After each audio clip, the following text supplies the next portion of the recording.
Hello बच्चों, आज हम स्टार्ट करने जा रहे हैं GOC। ये ऑर्गेनिक केमिस्ट्री का बहुत ही इम्पोर्टेंट टॉपिक है। GOC general organic chemistry. और इस जनरल ऑर्गेनिक केमिस्ट्री में स्टार्ट करने जा रहे हैं रेजोनेंस।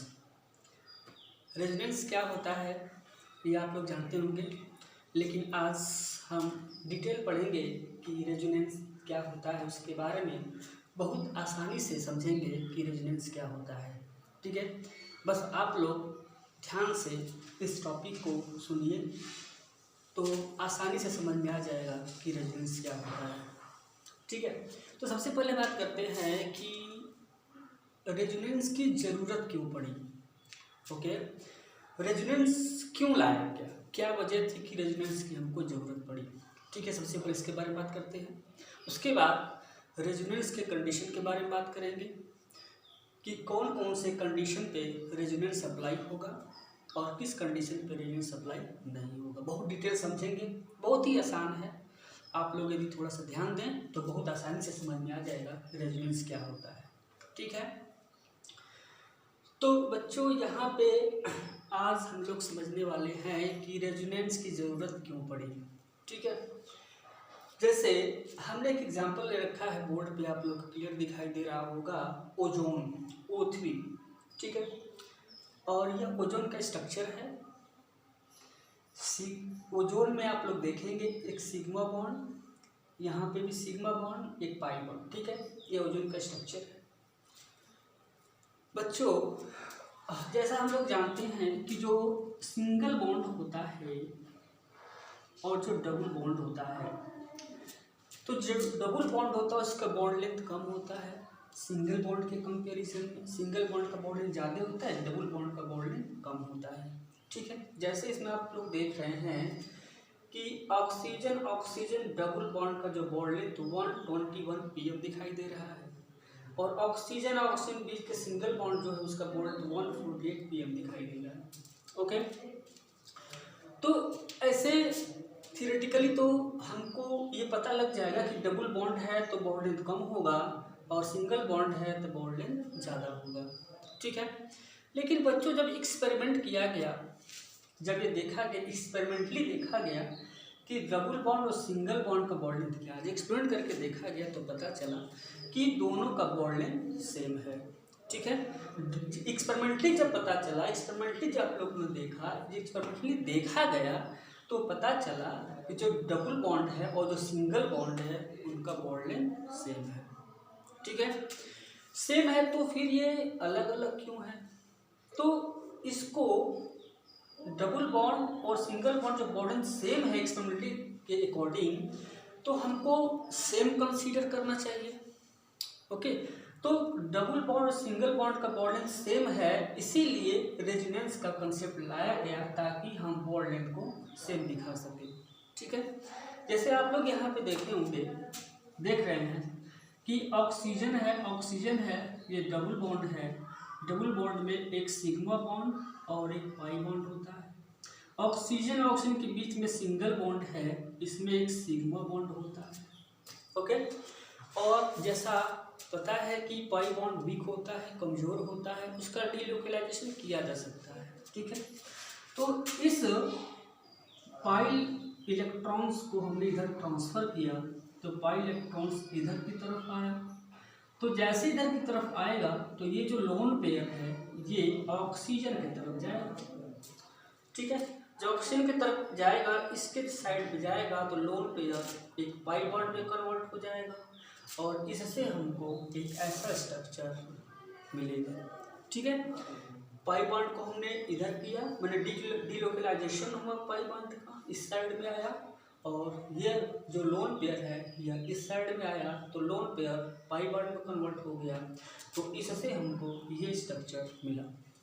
लेकिन यह जो स्ट्रक्चर है, इस स्ट्रक्चर को बोलते हैं रेजोनेटिंग स्ट्रक्चर, और यह की जो स्ट्रक्चर है यह रेजोनेटिंग स्ट्रक्चर है। Resonating structure is the imaginary structure. ठीक है, यह इमेजिनरी स्ट्रक्चर है, यह एक्चुअल स्ट्रक्चर नहीं है। एक्चुअल स्ट्रक्चर तब आएगा जब ये स्ट्रक्चर और ये स्ट्रक्चर दोनों का कॉम्बिनेशन करेंगे। ये स्ट्रक्चर और ये स्ट्रक्चर जब दोनों को आपस में मिलाएंगे तो जो हमको रिजल्ट कंपाउंड मिलेगा, सॉरी जो रिजल्ट हमको ओजोन मिलेगा वह ही रियल स्ट्रक्चर होगा। जैसे आप देख रहे हैं कि पाई इलेक्ट्रॉन इधर गया तो लोन पेयर इधर की तरफ आया तो ये स्ट्रक्चर मिला। तो पहले रेजोनेटिव स्ट्रक्चर में डबल बॉन्ड इस साइड में है और दूसरे रेजोनेटिव स्ट्रक्चर में डबल बॉन्ड इस साइड में है। ठीक है, तो आप जब भी रियल स्ट्रक्चर बनाएंगे तो पहले जब डबल बॉन्ड इस साइड में है और दूसरे स्ट्रक्चर में डबल बॉन्ड इस साइड, मतलब कि जो रियल स्ट्रक्चर में यदि आप ड्रा करने जाएंगे तो जो डबल बॉन्ड दिखाई देगा आपको डबल बॉन्ड को डॉट से दिखाना पड़ेगा कि डबल बॉन्ड इस साइड में भी है और डबल बॉन्ड इस साइड में भी है। ठीक है, जैसे यहाँ पे देख रहे हैं ये डबल बॉन्ड है तो आप दिखाइए डॉट डॉट से डबल बॉन्ड, और इस साइड में भी डबल बॉन्ड है तो इस साइड में भी आप डॉट डॉट दिखाना पड़ेगा। तो जो यह स्ट्रक्चर हमको ऑब्टेन होगा इसी को बोलते हैं हाइब्रिड स्ट्रक्चर। क्या बोलते हैं इसको? Hybrid structure. और इस स्ट्रक्चर में आप देखेंगे कि ये इसका जो बॉन्ड है ऑक्सीजन ऑक्सीजन के बीच का जो बॉन्ड है और इस ऑक्सीजन के बीच का जो बॉन्ड है उनका लेंथ सेम हो गया 128 pm 128 pm। ठीक है, तो इसीलिए रेजोनेंस की ज़रूरत पड़ी ताकि हम बॉन्ड लेंथ को सेम दिखा सकें। ठीक है, जैसे यहाँ पे बॉन्ड लेंथ अलग अलग है लेकिन एक्सपेरिमेंटली देखा गया दोनों का बॉन्ड लेंथ सेम था तो हमको सेम दिखाना है। सेम दिखाने के लिए हमको रेजोनेंस ड्रॉ करना पड़ेगा। तो रेजोनेंस कैसे ड्रॉ करेंगे? पाई इलेक्ट्रॉन्स को इधर करेंगे, मतलब पाई इलेक्ट्रॉन्स का डिपोलाइजेशन करेंगे तो यह जो है इस साइड में आ जाएगा तो हमको स्ट्रक्चर मिल जाएगा। पहले डबल बॉन्ड इस साइड में था, डबल बॉन्ड इस साइड, मतलब कि डबल बॉन्ड दोनों साइड में है इसीलिए हमने डबल बॉन्ड दोनों साइड में दिखाया है। और इसका बॉन्ड लेंथ ऑक्सीजन का बॉन्ड लेंथ और इस ऑक्सीजन का बॉन्ड लेंथ दोनों सेम हो गया जैसा एक्सपेरिमेंटली देखा गया। So this is the resonance phenomena. और इन रेजोनेटिंग स्ट्रक्चर यह है रेजोनेटिंग स्ट्रक्चर, और दोनों को जब कंबाइन करेंगे तो हमको जो रिजल्टेंट स्ट्रक्चर मिलेगा उसी को बोलते हैं हाइब्रिड स्ट्रक्चर। और इस हाइब्रिड स्ट्रक्चर को ही हम बोलते हैं real structure, real structure. Okay, तो इसीलिए रेजोनेंस का कंसेप्ट यहाँ पे लाया गया। How to draw resonating structure, हम रेजोनेटिंग स्ट्रक्चर को कैसे ड्रा कर सकते हैं इसके बारे में हमको देखना है। तो इसके कुछ पॉइंट्स हैं, कुछ रूल्स हैं, उस रूल्स को ध्यान देना पड़ेगा। यदि यह रूल्स अच्छे से कवर कर लिया तो हम बहुत आसानी से रेजोनेटिंग स्ट्रक्चर को ड्रा कर सकते हैं। बहुत ही आसान, बहुत ही ईजी है। जैसे पॉइंट्स क्या है? फर्स्ट पॉइंट है it is displacement of pi electrons और lone pair electrons within the compounds. मतलब कि कंपाउंड्स के अंदर जो लोन पेयर इलेक्ट्रॉन होंगे या जो पाई इलेक्ट्रॉन होंगे उनका डिस्प्लेसमेंट होगा। यह फर्स्ट पॉइंट है। जब डिस्प्लेसमेंट होगा तभी हम रेजोनेटिंग स्ट्रक्चर ड्रा कर सकते हैं। दूसरा पॉइंट है इट इज हाइपोथेटिकल फिनोमिनन। ये हाइपोथेटिकल फिनोमिनन है। थर्ड है रेजोनेटिंग स्ट्रक्चर इमेजिनरी, मतलब एक इमेजिनरी स्ट्रक्चर है। जो देखिए यहाँ पे रेजोनेटिंग स्ट्रक्चर है, यहाँ पर भी है, लेकिन दोनों क्या इमेजिनरी है, रियल स्ट्रक्चर नहीं है। रियल स्ट्रक्चर कब आएगा? जब दोनों को कंबाइन करके ये स्ट्रक्चर लाएंगे तो हम कहेंगे ये real structure. Resonating structure is the imaginary but hybrid is the combination of all resonating structure, it is a real structure. Hybrid structure क्या होता है कि जो रेजोनेटिंग स्ट्रक्चर होता है दोनों को कंबाइन करने के बाद जो हमको स्ट्रक्चर मिलेगा ना उसी को बोलते हैं हाइब्रिड स्ट्रक्चर। जैसे यहाँ पे आप देख रहे हैं कि रेजोनेटिंग स्ट्रक्चर इस साइड में है, इस साइड में है। जब दोनों को हमने कंबाइन किया तो ये मिला और इसी को बोलते हैं रियल स्ट्रक्चर या फिर हाइब्रिड स्ट्रक्चर। बहुत ही आसान है। रेजोनेंस होने के लिए कंजुगेशन का होना जरूरी है। कंजुगेशन का मतलब क्या होता है? कंजुगेशन का मतलब होता है एक छोड़ के एक। जैसे आपने ट्रेन देखा है, ट्रेन का जो डिब्बा होता है तो उसके मान लीजिए कि एक डिब्बे जैसे फर्स्ट हो गया डिब्बा, फिर सेकेंड को छोड़ दें, फिर थर्ड हो गया, फोर्थ को छोड़ दें, फिर जो डिब्बा होता है इससे फर्स्ट हो गया, सेकंड को छोड़ दीजिए तो थर्ड वाला, फर्स्ट और थर्ड ये दोनों कंजुगेशन में हो जाएंगे। ठीक है, जैसे फोर्थ को छोड़ दें और फाइव, तो थर्ड और फाइव दोनों कॉम्बिनेशन, दोनों कंजुगेशन में हो। कंजुगेशन का मतलब होता है एक छोड़ के एक।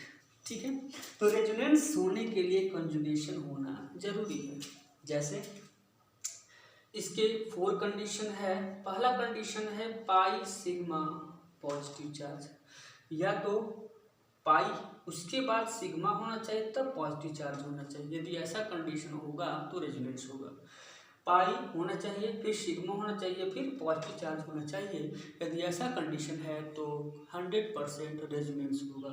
दूसरा condition pi sigma lone pair, मतलब पाई के बाद सिग्मा होना चाहिए, सिग्मा के बाद यदि लोन पेयर है तो 100% कंजुगेशन होगा, 100% रेजोनेंस होगा।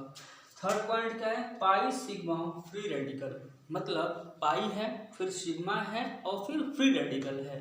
यदि ऐसा कंडीशन है तो 100% रेजोनेंस होगा। सिमिलरली पाई सिग्मा पाई, ठीक है, मतलब पाई के बाद सिग्मा होना चाहिए, सिग्मा के बाद पाई होना चाहिए। यदि ऐसा कंडीशन है तो 100% रेजोनेंस होगा। तो रेजोनेंस होने के लिए 4 condition, pi sigma positive charge, pi sigma lone pair, pi sigma free radical और पाई सिग्मा पाई। यदि 4 कंडीशन यदि दिख रहा है आपको किसी भी कंपाउंड में तो समझ लेना कि 100% रेजोनेंस होने वाला है। ठीक है, तो ये रेजोनेंस के कंडीशन है, और यदि यह कंडीशन दिख रहा है तो समझ लीजिएगा कि 100% रेजोनेंस होगा। ओके बच्चों, नेक्स्ट वीडियो में हम बताएंगे इन चारों कंडीशन को अप्लाई करके हम यह देखेंगे कि रेजोनेंस कैसे हो रहा है, और रेजोनेंस में रियल स्ट्रक्चर क्या होता है, रेजोनेटिंग स्ट्रक्चर क्या होता है, कैसे ड्रा करते हैं, यह नेक्स्ट वीडियो में हम लोग देखने वाले हैं। और मुझे उम्मीद है कि यह वीडियो आप लोगों को समझ में आया होगा, और आज हम यहीं पे इस वीडियो को ख़त्म करते हैं। नेक्स्ट वीडियो में हम लोग रेजोनेंस क्या होता है, रेजोनेंस के बारे में हम देखेंगे, एप्लीकेशन देखेंगे। कंडीशन तो आप लोगों ने देख लिया, अब इस कंडीशन को अप्लाई करके नेक्स्ट वीडियो में देखेंगे रियल स्ट्रक्चर, इमेजिनरी स्ट्रक्चर क्या होता है, कैसे ड्रा करते हैं। Thank you for watching this video.